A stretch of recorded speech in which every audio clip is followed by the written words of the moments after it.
Baik, nama saya Andreas Sukowijoyo. ID saya di Hungry Stock Community itu HS436 ya gitu ya. Nah, background saya di industri yang saat ini itu sudah 32 tahun gitu ya. Tapi sebelumnya saya pernah bekerja di sebuah industri rotan. Tapi company sudah tidak ada tahun 8992 itu. Itu sebuah industri rotan yang karyawan cukup menantang buat saya karena hampir 100% itu narapidana waktu itu. Itu pengalaman buat saya juga gitu ya. Di sebuah lembaga masyarakatan industrinya gitu ya. Kemudian mulai tahun 92 hingga 2015 saya Plan Manager dan General Manager di PT Bumi Menara Internusa. Perusahaan ini sejenis dengan PMMP atau Sekar Bumi gitu ya. Jadi bergerak di bidang pengolahan hasil laut itu. Nah, di perusahaan ini saya total sudah 32 tahun ya. Dan saat ini saya menjabat sebagai CEO. Persiapan juga untuk mendekati pensiun gitu ya. Kemudian, nah ini hobi saya ada hubungannya dengan dan mendukung investasi.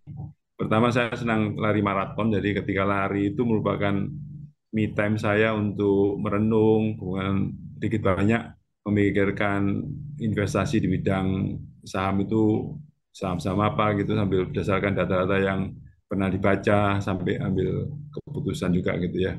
Kemudian kedua fotografi, hiking, dan terakhir reading. Reading itu salah satunya juga membantu saya untuk menambah wawasan ketika mengambil keputusan di bidang saham ini ya. Nah, saya mau cerita tentang investment journey saya.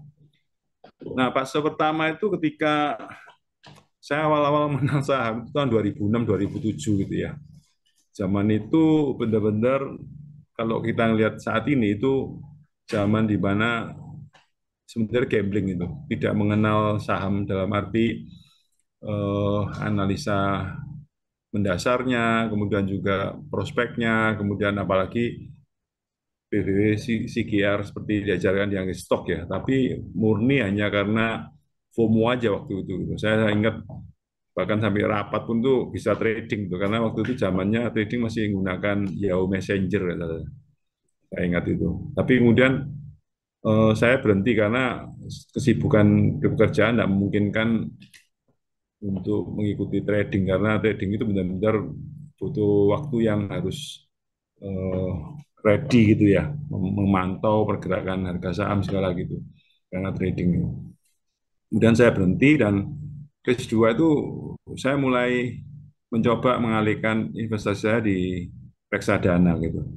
Nah, waktu itu saya nyoba di beberapa di saham, di reksadana campuran atau pasar uang. Tapi yang terakhir karena di reksadana saham juga karena kita tidak mengendalikan banyak hal seakan-akan performa yang tahun-tahun lalu itu bagus, tapi ternyata ketika kita masuk boncos juga gitu loh. Karena itu kan benar-benar mengandalkan sekuritas gitu.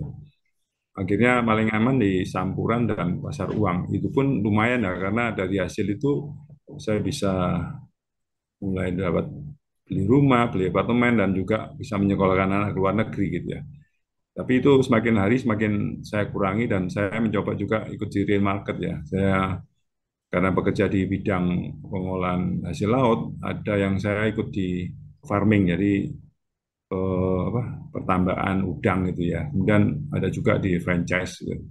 Dan franchise juga sangat tidak memberikan gambaran yang masa depannya bagus ya, karena biasanya franchise cuma 1 tahun, 2 tahun aja sudah hype-nya hilang gitu ya.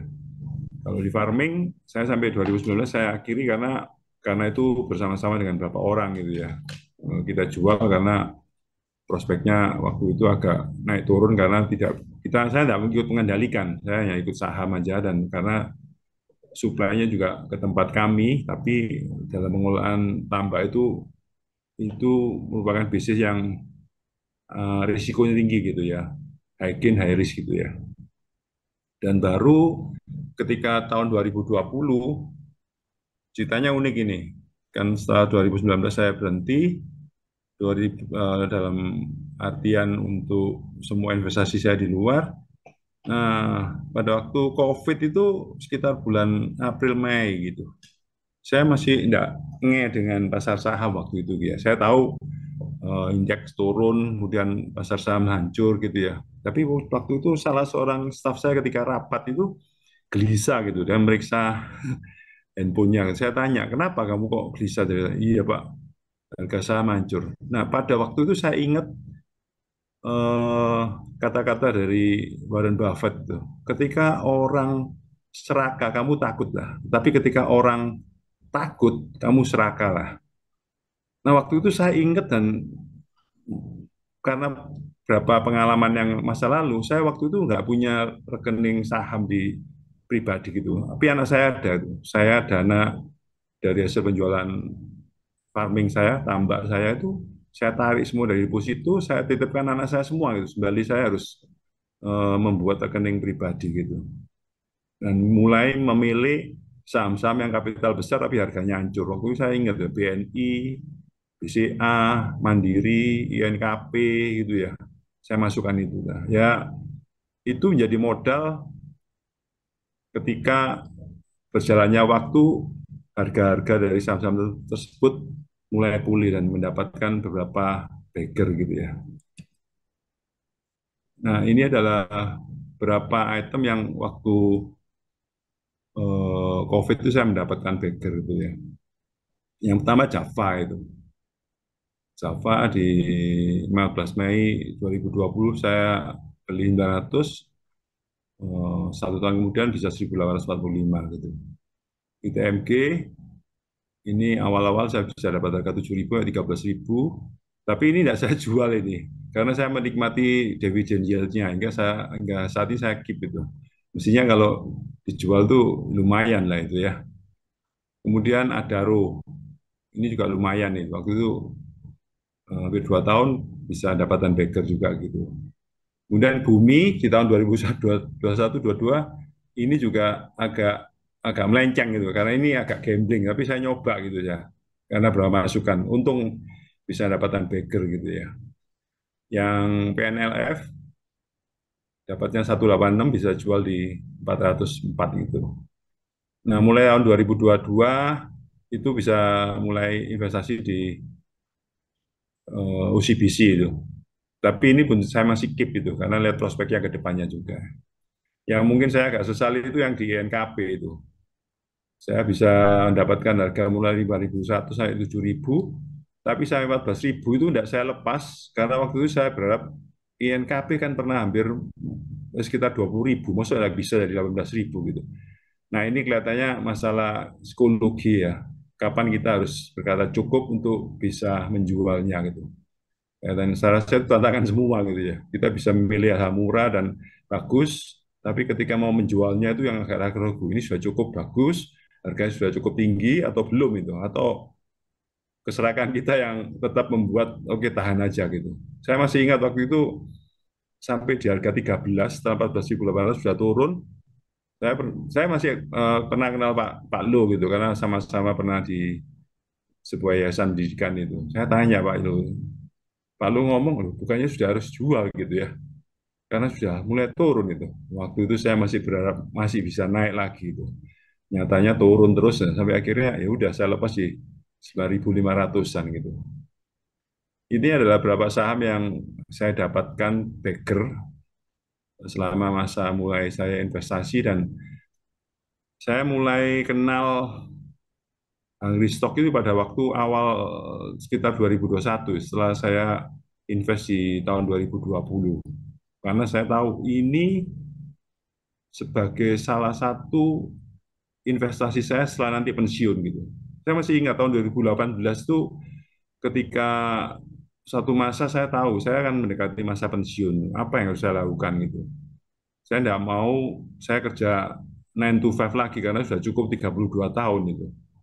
Dan pada waktu itu saya di YouTube melihat profil Pak Lo ketika sedang sharing itu. Saya ngomong ini suatu satu apa ya, insight yang Tuhan kasih gitu. Suatu saat saya akan masuk saham gitu. Nyatanya pada waktu COVID itu yang membuat saya masuk saham dan kemudian bertemu dengan komunitas Hangri Stock ini dan di mana Pak Lu sebagai salah satu profil menjadi acuannya gitu. Dan kelihatannya saya akan tetap di sini sebagai alternatif untuk setelah nanti pensiun gitu ya. Nah, selanjutnya saya mungkin cuma ngomong strategi investasi saya apa sih gitu. Saya enggak punya waktu banyak untuk mengevaluasi laporan keuangan karena pekerjaan yang saya membutuhkan waktu masih banyak gitu. Sehingga saya benar-benar cuma umumnya itu PER, PBV, dan dividend yield gitu. Kemudian benar-benar harus uang dingin. Saya tidak mau menggunakan uang panas gitu. Ya, uang-uang yang tidak mengganggu kehidupan keluarga. Saya beruntung karena ketika anak saya sudah mandiri, dua anak saya sudah berkeluarga, anak satu yang terakhir sudah bekerja juga. Jadi saya tinggal dengan istri saya dan dengan uang yang berkembang dari saham ini, saya sudah bersyukur pada Tuhan karena itu menjamin masa pensiun. Cuma harus hati-hati. Jangan sampai kita terkena FOMO ataupun hal-hal yang seperti di YouTube begitu banyak tawaran-tawaran yang menawarkan saham dengan penilaian-penilaian nggak jelas itu ya. Yang ini mungkin sabar dan evaluasi berkala gitu ya. 1 tahun terakhir ini itu periode saya belajar sabar ya, karena beberapa saham saya itu masih minus ya, meskipun secara PER BBV-nya bagus tuh. Hampir sama seperti di tempatnya Pak Lu itu ya. Salah satunya adalah saham BMTR gitu. Itu yang saya nggak tahu sabarnya sampai kapan nanti gitu. Kalau mau di-cut loss, saya kalau sayang gitu, karena agak banyak juga gitu. Jadi ini saya mau coba sabarnya sampai kapan nanti gitu. Yang terakhir never ending learning ya, sesuai dengan hobi saya senang membaca. Saya senang baca buku investasi bukan dari sisi akuntansi ataupun angka-angka, tapi lebih banyak ke arah psikologi ya, seperti psikologi of money, kemudian wiser, richer, dan happier itu membantu membangun mental juga untuk investasi di saham ini. Saya rasa itu, Pak Nelson, sharing saya. Terima kasih atas kesempatannya. Selamat pagi. Baik, sangat menarik. Terima kasih Pak Andreas. Congratulations buat saham-sahamnya yang multi-bagger. Very, very interesting. Bapak Ibu, jika ada pertanyaan, bisa tinggalkan di kolom chat ya. Pak Andreas, sedikit bertanya di slide-nya. Tadi ada disebutkan kriteria untuk memfilter saham itu dari PER, PBV, dan dividend yield ya.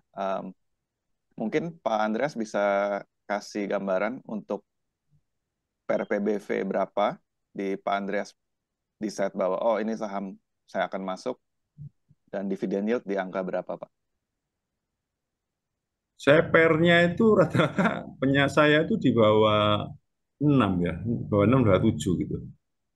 Kemudian PBV-nya yang saya pilih itu kebanyakan pada bawah sekitar di bawah 0,8 itu. Kebanyakan dari saham saya gitu. Kalau dividen yield tuh ya awalnya sih karena banyak di perusahaan di komoditi ya, karena saya industri saya bergerak di komoditi juga ya. Di seafood itu banyak hal, banyak komoditi, kita bisa lihat betapa fluktuatifnya harga gitu ya. Jadi kalau kita masuknya tepat, harganya tepat, tinggal tunggu waktu aja gitu. Nah, dividen yield yang saya punyai, yang membantu saya, mayoritas memang di batu bara gitu. Saya lumayan mendapatkan dari secara tahunan dari TMG, dari ABMM, kalau yang konvensional dari perbankan gitu ya, dari BNGA dan NISB gitu. Maksud pertanyaan saya, Bapak mengincar sebuah saham itu dividen yield-nya minimal berapa gitu Pak untuk Pak Andreas di set oke ini worth buat saya masuk invest gitu. Antara 10 sampai 15 intinya. Tapi prakteknya ya 8 sampai 10 gitu ya. Oke. Oke, ya ini ada pertanyaan dari Pak Tony Daeli. Pak Andreas, bagaimana awalnya memfilter sektor saham sehingga akhirnya bagger untuk saham-saham pilihannya? Ya ini sering ditanya ya untuk para investor ya. Biasanya untuk bisa narrow down menjadi saham-saham seperti ITMG, PNLF, um, OCBC, terus BMTR. Bagaimana stock filteringnya, Pak, dari sekian ratus saham yang ada di bursa, kemudian narrow down menjadi itu ya. Mungkin salah satunya tadi PRBBV dan dividen yield ya, Pak. Betul. Cuma yang pasti saya sedikit banyak terpengaruh Pak Lo gitu ya di saham komoditi, batu bara dan perbankan itu. Kalau Java itu karena company kita pernah apa berhubungan dengan Java dalam arti pernah mengoperasikan lahan dia, kemudian dari situ ada berapa info dari orang dalam. Saya waktu itu mendapatkan berapa insight juga gitu. Kemudian juga itu kan saham eh, sektornya adalah poultry juga. Dan waktu itu kan kelihatannya potensinya masih oke dengan harga segitu gitu. Jadi saya masuk waktu itu. Tapi kalau menggunakan filtering secara aplikasi saya agak jarang itu. Karena hanya berdasarkan feeling itu kan. Secara waktu juga agak sulit buat saya gitu. Jadi diskusi, kemudian kami di BOD kan sedikit banyak harus mempunyai gambaran makro terhadap prospek market dan juga ekspor juga. Jadi itu beberapa hal yang membuat mendasari keputusan saya gitu. Oke, berarti kalau di sektor poultry misalnya itu karena familiarity dengan uh, pekerjaan Pak Andreas di Ya, sektornya gitu ya. betul betul. Uh, Kalau batu bara mungkin karena tertarik dengan dividen yield-nya ya Pak ya. Dividen yield dan waktu itu harganya benar-benar murah tuh. Untungnya saya masuk pada saat yang tepat itu pada waktu COVID itu. Kemudian melihat tren eh, biaya pengiriman ataupun kontainer waktu itu kan semakin naik gitu. Ini sektor energi akan semakin dibutuhkan dalam waktu masa-masa COVID melihat perkembangan dunia waktu itu juga gitu ya. Ya itu salah satu faktor luck gitu ya. Nggak bisa kalau diomongkan di awal-awal COVID itu kita bisa benar gitu. Tapi kalau melihat jatuhnya harga saham dan juga seperti saya katakan tadi eh, quote dari Warren Buffett itu ketika orang lain takut harusnya kita berani gitu. Tapi ketika orang saka kita yang takut nanti. Untuk komoditi dan perbankan Pak, kenapa memilih dua sektor tersebut? Ya saya seperti saya katakan acuan saya adalah salah satunya adalah Pak Lu gitu ya. Beliau juga di dua bidang itu gitu ya. Oke, berarti kira-kira satu know what you buy ya, karena memahami industrinya. Kemudian dua, bisa juga mengikuti role model yang sudah terbukti sukses ya dari sektor tersebut. Kemudian difilter lagi dengan valuasi gitu ya Pak, kurang lebih kira-kira. Oke, baik. Eh, kita akan lanjut ke narasumber berikutnya. Oke, ada pertanyaan lagi. Dari Bu In, mengapa memilih ABMM, Pak Andreas? ABM saya melihatnya waktu itu karena ketika dia mengakuisisi games ya, ya games itu cukup bagus sekali dari valuasinya. Tapi daripada investasi games dan ABMM kelihatannya mending di ABMM waktu itu gitu. Ya, saya ambil di situ gitu. Dan saat ini masih saya pertahankan. Ini sudah mulai profit ketimbang waktu awal gitu, karena trennya mulai naik. Tapi ya saya menikmati juga dari sisi dividennya gitu. Ya ini saya mencoba sabar di saham ini juga. Eh, Follow up question dari Pak Tony Daly. Untuk komposisi investasi masing-masing sektor, itu seperti apa Pak? Misalnya, apakah rata 25% di poultry, komoditi, batubara, perbankan gitu? Oh, saat ini yang saya banyak hampir 50% masih di komoditi batubara. Sisanya terbagi di sektor saham dan satu dua di sektor eh, apa itu saya Oh, kecil sekali ya. Rata-rata 50-50 lah. Saya di komoditi dan di perbankan itu. Oke, besar di komoditi dan perbankan. Kemudian kalau uang dingin, Pak, itu proporsinya seperti apa, Pak, dari total yang dimainkan di saham? Saya jujur saat ini hampir semua investasi saya masukkan ke uang dingin, saya masukkan ke saham itu ya. Hmm, Yang saya justru untuk di mana, di sektor properti saya punya, tapi saya lepas karena usia-usia kami itu kan mulai mikirkan untuk menggampangkan anak-anak nanti kalau untuk mendapatkan warisan. Saya mulai persiapan untuk dialihkan dalam bentuk cash saja, ataupun juga nanti eh, warisannya dalam bentuk rumah yang sudah dibalik namakan gitu. Karena kalau melihat di sekitar kita, kalau itu tidak dipersiapkan, saya tidak mau anak-anak saya nanti rame dan bertengkar hanya masalah warisan. Jadi sudah dipersiapkan itu. mungkin Sebagian maksud mudah. Kan. hmm, mungkin maksudnya Pak Tony misalnya kita punya net worth misalnya 1 M gitu ya, Pak. Terus kemudian 100 juta kita sisihkan sebagai uang dingin untuk investasi gitu. Berarti Kalau sepuluh saat persen. ini yang saya masukkan dari total net worth saya itu hampir berapa itu? 70% saya masukkan ke saham itu. Oke. Dari HS228, Pak, apakah ada satu saham yang all in? Apakah menurut Bapak wise jika all in di satu saham?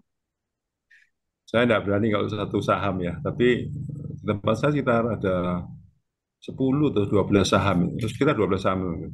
Tapi proporsi yang saat ini besar itu memang paling besar masih ITMG, kemudian ABMM, kalau di oh ya satu adalah di BMTR. BMTR saya sekitar ada 15% dari proporsi saya itu. Oke. Dari Pak Hanso, Pak Andreas sangat berpengalaman di sektor perikanan. Bagaimana prospek emiten perikanan menurut Bapak? Perikanan itu sektornya besar sekali potensinya gitu. Tinggal bagaimana kita mengelolanya gitu ya. Tetapi kalau tidak hati-hati karena terjebak di komoditas dengan pergerakan naik turun harga ikan, itu kita kalau salah melangkah itu ya bisa boncos gitu ya. Contoh salah satu divisi tempat kami itu adalah crab gitu ya. Crab itu harga bahan bakunya bisa 500.000 per kilo meat ya. Tetapi dalam waktu 1,5 bulan itu bisa tinggal menjadi 200.000 gitu. Nah, kalau kita masuk kontraknya tanpa memahami trennya di pengadaan bahan baku, wah itu akan bisa-bisa kita akan boncos juga gitu. Karena itu antara pergerakan harga di market, kemudian juga pergerakan harga di bahan baku itu harus kita buatkan siklusnya gitu, supaya kita masuknya benar gitu. Kalau masalah udang itu hampir jadi komoditi yang rutin ya, tapi yang menjadi eh, tantangan saat itu 4 negara yang utama yang menyuplai ke Amerika. Pasar kami Amerika ya, hampir 75% dari market kita Amerika. Itu 4 negara lagi diincar untuk duty karena dianggap melakukan dumping dan ada BA-BA yang diberi kemudahan oleh pemerintah dan itu menjadi sasaran. Negara kita sudah ditarget 6,3% untuk komoditi udang. Wah, itu tantangan buat kita gitu. Tapi itu bahan bakunya dari Indonesia kalau udang itu. Nah, ikan tuh kita juga cukup besar, puluhan ribu ton tuh dari luar negeri. Tetapi ini akan jadi masalah juga karena kalau teman-teman mempelajari dari sisi hukum juga, ini dari Kementerian Agama itu bulan Oktober akan menerapkan hampir semua bahan baku yang kita import, baik itu berupa bahan baku daging, ikan, ataupun ingredient seperti tepung ataupun perasan, itu akan dikenai sertifikat halal itu. Dan ini lagi mengguncang dunia industri itu, karena sampai saat ini Kementerian Agama dan perindustrian perdagangan belum melakukan sosialisasi, tapi mereka sudah melakukan akan pembatasan lartas itu di sisi bea cukainya gitu.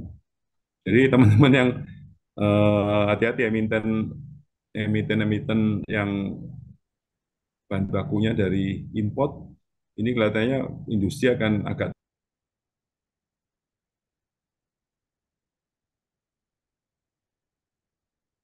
terguncang dengan masalah ini. Kita belum tahu bagaimana.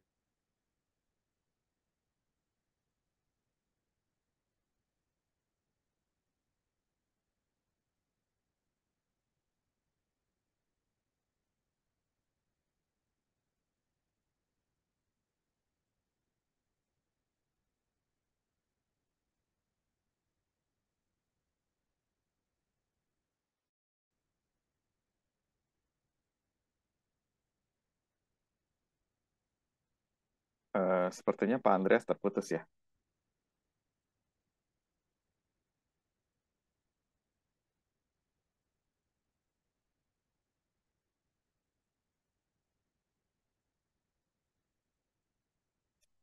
Iya, Pak Andreas terputus nih.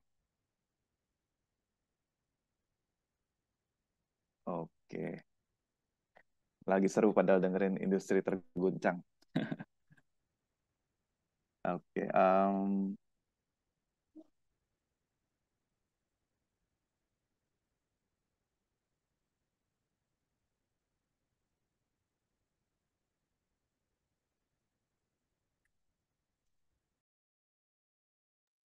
sebentar saya harus jadikan Pak Andreas co-host lagi sebentar.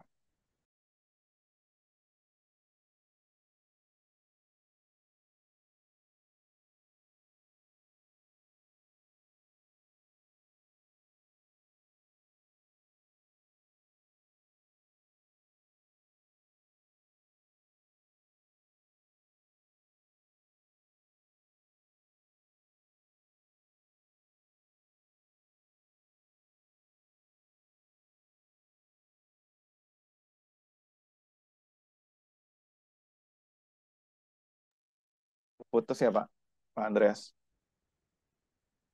Kelihatannya sinyalnya, sorry, sinyalnya kelihatannya, sinyalnya. Katanya kayak drakor nih Pak, lagi seru Pak, industri terguncang. Ya, Terus kita sorry, sambung sorry. Pak. Oke, Ya, ya tadi sampai di yang didengar saya mana gitu. Tadi saya cerita masalah rencana yang penerapan halal, ya, itu. sertifikasi halal, terus industri akan terguncang, hati-hati jika mau masuk. Ya, ya itu yang sedang kita juga koordinasikan dengan beberapa kementerian masalah ini gitu. Oke, eh, untuk di Porto Bapak, eh, berarti ada yang posisinya masih floating loss gitu Pak? Ya, ada beberapa. Oke, ini ada pertanyaan misalnya dari Pak Erwin Tanaka, apa key takeaways dari saham-saham yang masih floating loss? Seperti Pak Andreas bilang tadi harus belajar sabar gitu ya. Eh, Bagaimana kiat-kiatnya Pak untuk saham-saham yang masih floating minus dan BMTR nih Pak? Ada pertimbangan apa gitu mengenai tata kelolanya? Ya, bagi eh, saya melihat gini, secara psikologis saja gitu. Para pemegang saham yang dominan dari industri-industri tersebut itu kelihatannya juga pasti satu titik dia tidak mau industrinya dianggap nilainya rendah di bawah harga bukunya gitu ya. Dia tinggal tunggu waktu saja gitu. Sama seperti di PNLF itu kan harganya murah sekali gitu. Sampai kapan tuh saya sudah diskusi, ini kelihatannya masalahnya tinggal satu faktor saja gitu, ownernya aja gitu. Tetapi saya juga melihat itu di beberapa saham, kalau secara psikologisnya beberapa pemegang sahamnya pinginnya pasti dia diakui sebagai orang yang mempunyai posisi di eh, crazy rate-nya Indonesia gitu. Nggak mungkin dia akan membiarkan harga industrinya boncos terus gitu. Saya salah satunya itu gitu. Jadi saya nggak akan lepas yang secara apa ya valuasinya masih oke, masih murah dan masih bertumbuh gitu. Itu sih. Nah, dan itu uang kan sudah saya eh, invest itu juga sebagian karena bukan dari modal saya, tapi itu dari hasil perputaran di saham tersebut. Jadi saya investasikan di sana gitu. Dan ya berharap di masa akan datang, entah 1 tahun, 2 tahun, 3 tahun bisa memberikan hasil gitu aja. Ya, kuncinya tetap diversified risk ya, Pak. Membagi di beberapa Betul. saham, kemudian sabar, sabar, dan sabar ya, Pak. Untuk BMTR, tata kelolanya bagaimana, Pak? Sama mungkin, apakah pernah cut loss, Pak? Saya kalau sahamnya tidak terlalu besar dan saya bandingkan dengan berapa apa dividen yang saya sudah dapat sepanjang itu masih plus berapa persen saya lepas supaya ganti ke sektor yang lebih memungkinkan gitu. Kalau BMTR ya kita sama-sama tahu sekelas Pak Lo aja masih juga megang kok itu. Saya belajar sabar dari dia juga gitu. Oke, jadi kalau ada sektor yang lebih menarik, kalau posisinya sudah floating profit gitu ya, bisa switch ke yang prospeknya lebih menjanjikan gitu ya, kurang Ya, lebih. Oke, baik. Kita akan lanjut ke narasumber berikutnya. Terima kasih Pak Andreas.